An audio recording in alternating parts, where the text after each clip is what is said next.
In the event of a water damage emergency, call PuroClean of Cenla.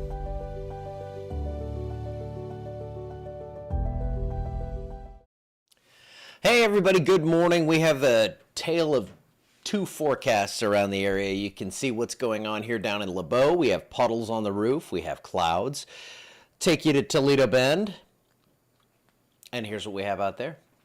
It's a lot different, let me tell you. It's beautiful out there. Light wind, mostly clear skies, so a big difference from west to east today, and it looks like that's going to be the case. Although it's not going to be as marked as what I thought it was going to be. It looks like the rain has shifted a little further east as well. So more clouds out to the east. I took rain chances down to 40%. Here in Alexandria, still cloudy, low clouds hanging around. There will be some spritzes and sprinkles like yesterday. I just don't see any appreciable rain out of this. But man, is it coming down out in eastern or southeastern Louisiana and central Mississippi. There goes that kind of pipe of moisture right up through Jackson right now. We have flood warnings down there to the east of Baton Rouge. Look at this. Look at these totals that we've seen on estimates here.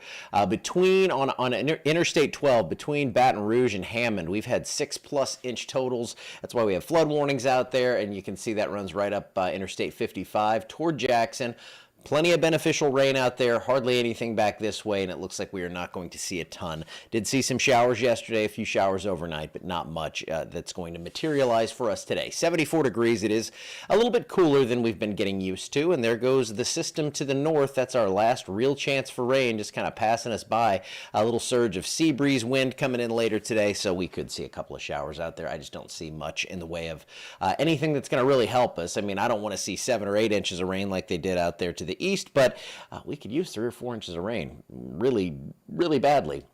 Mid-80s for highs today. I left a 40%er in there, but I don't think we're going to see a lot of rain, especially west of 165. General thunderstorm outlook sticks around with us for today, and it looks like we are going to see that rainfall coming in from the south toward the east, and you can see the tail end of this thing lifting through later today into the evening. That's why I'm holding out hope for at least some scattered rain showers, maybe a few thunderstorms out there, but nothing severe.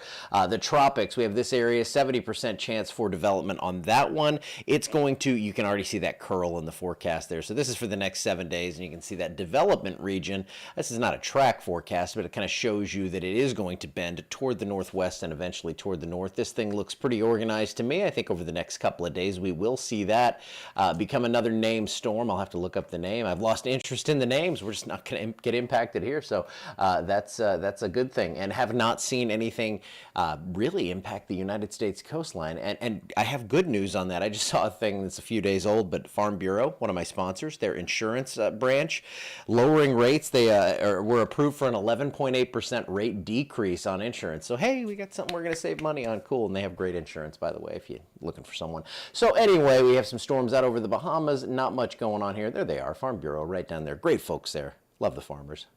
They need rain.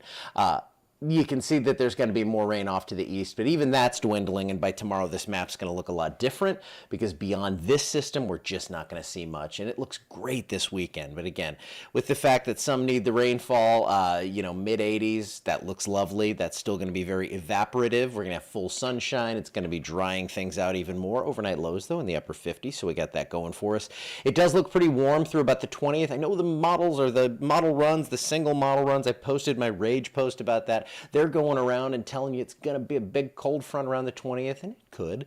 I still think it's about a 30% chance, and as I showed, 2 model runs that are side by side, about 2 weeks out, they change a lot. So that's why I don't post single model runs and why you should not consume them.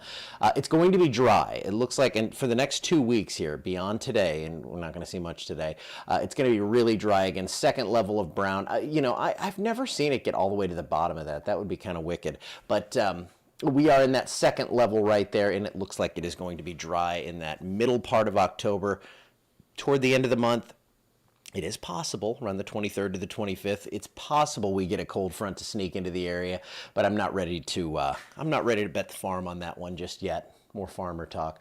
All right, I'm going to get out of here for today. I guess Mom's busy down there playing with the baby in North Carolina. Miss Linda's here. Hey, it's a pretty calm day out there. Not much going on. But I hope you guys have a wonderful Monday, and I'll see you back here tomorrow.